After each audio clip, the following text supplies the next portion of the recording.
can we also have Mr. Chris Kohler up to the stage, please? Yeah! Chris Kohler is a wonderful artist, and he'll be helping us out with this game. So we're going to play Paint by Numbers.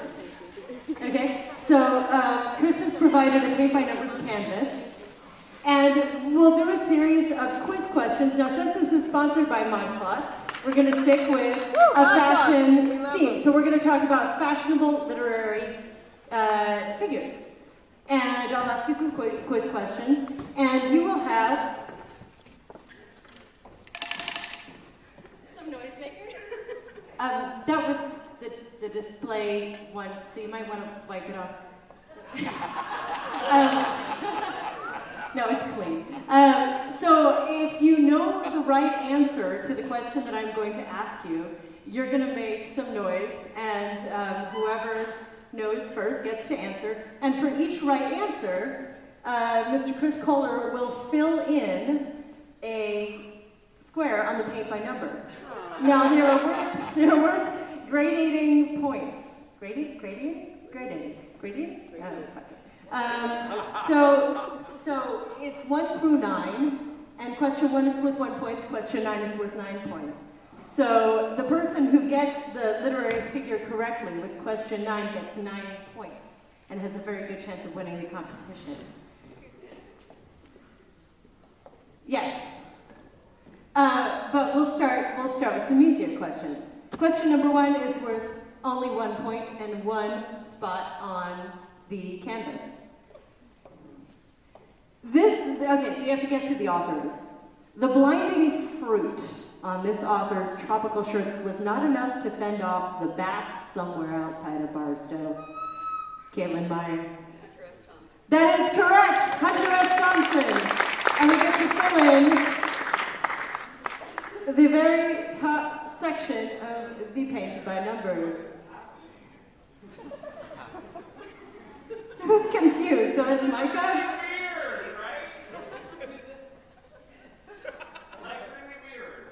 Aren't you like a freaky performance artist? Are we managing to weird you out? I'm still judging you right now. Intangible. I've been dealing with this shit my entire life, okay? You're not the first. All right. Thank you, Chris. Question number 2. This fashionable author must spend more on dry cleaning himself than the entire Marina District, because he never appeared after 1962, but that he was attired head to toe in white. I think I heard the squeak first. Okay. Audience, was that the squeak first or the rattle? Yeah. Squeak? Squeak. Tumble. That's correct. Yep. 2 points for Caitlin Meyer. Yeah, Caitlin! Woo! You gotta jiggle that really, really fast. Yeah, jiggle that clown. And we'll give Mr. Chris Kohler a moment to fill in his swath. These are the bigger ones, so. Larger swaths take more time. Chris would like you to know that. Did you guys ever do the paint by numbers? Yes? Yeah. Everybody has done this, right? This is going to be so much cooler than any of the crappy paint by numbers I messed up when I was a kid and then got judged by Micah. It's already cooler!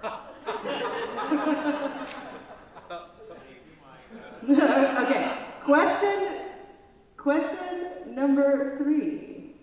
This author died ignominiously in a madhouse, driven to ruin by the will to power of his unconquerable mustache. Whoa, silence. You want to hear it again? This author died ignominiously in a madhouse, driven to ruin by the will to power of his unconquerable mustache. Will to power.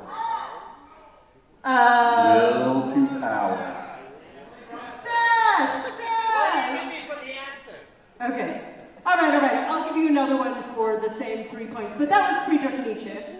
He had a mustache out to here, y'all. And he wrote a book called Will to Power. Out to here.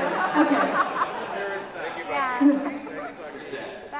Okay, but we'll do a different one instead. So this sharp-tongued scenester may have said all there was to say about undergarments when she said brevity is the soul of lingerie.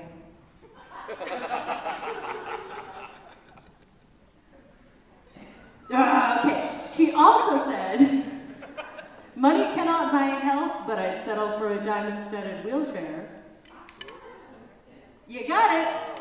3 points for Susan Steinberg. That was Dorothy Parker. What? That's my husband, so I figure if he says something to me, it's important. You should appreciate that. Okay. First time she's ever listened to you. For 4 points. A New York divorce, this is a quote by the madam, a New York divorce is in itself a diploma of virtue, said this Victorian-era fashion writer. She had all the society girls from the Hamptons to Paris adorned in big bustles, big hats, and very little dogs.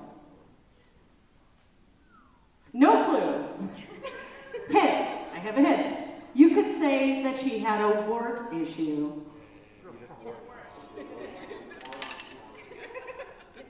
Yes, that is entirely correct. For 4 points, Edith Wharton.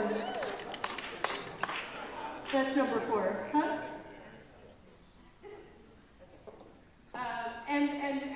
I think it's one of the Insane Clown Posse guys. Violet J or Shaggy Two Dope. I'm not sure which one. If you think you know who you're looking at, you can guess it. This is a literary figure. Incorrect. Okay, here's another one. Rarely seen without a sharply tailored suit and brow line glasses, this handsome agitator had a more than usual share of the X factor. Rarely seen without a sharply tailored suit and brow line glasses, this handsome agitator had a more than usual share of the X factor. That's a pretty big hit. Does anybody know it? Thank you. Okay, but we'll skip that one. We'll do for 5. I mean, so, oh, what can we do? Nobody got it. So who says writers? Malcolm X. Malcolm X, as the audience member said. Who said writers have to live like beggars? This fashion maven has authored 95 books, married 5 times, bore 5 children, has her own perfume, and lives part-time in a 55-room mansion in San Francisco. That goes to Steinberg. It's Danielle Steele.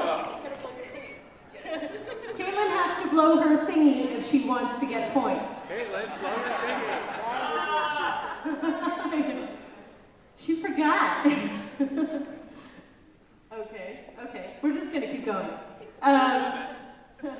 Yeah. Go, you catch up. And anytime you know who this is, you just holler that on out.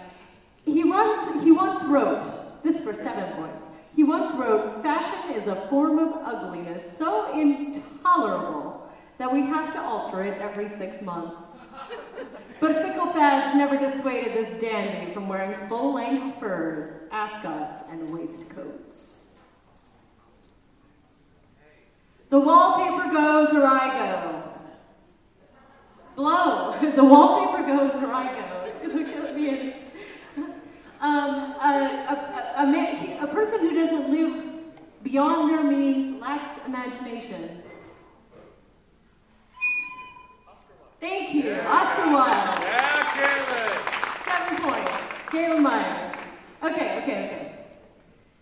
A line of men's shoes named after this sharpshooter and endorsed by his family includes styles such as the Gulfstream driving moccasin, the Reef Havana boat shoe, Madrid lug loafer, and of course the classic duck boot. Hemingway. It is! Yeah. For 8 points. Yeah. To Caitlin Meyer. Woo. This is our last question. I know. And will also ultimately be the answer of the riddle of the mystery man in the paint by numbers. Who looks at office?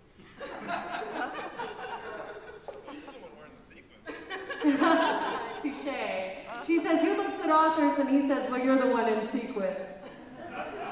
Okay, here we go again. Our final author, and the gentleman emerging in this paint by number. Our final author believed in one accessory and one only. Of this he said, a writer without a bottle of whiskey is like a chicken without a goddamn head. Nothing? How many writers would say Guess famous drunks. So start guessing famous drunks. Faulkner! We have a correct answer from Miss Steinberg. Famous drunk, Faulkner. This will be Faulkner. And we'll have to tabulate the scores.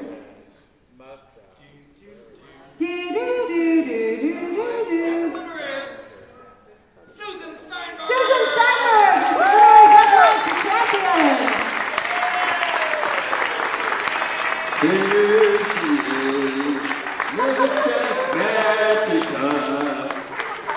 Thank you, darling. Congratulations. Thank you so much, Caitlin. That was a wonderful performance of it. Another hand for Caitlin Meyer.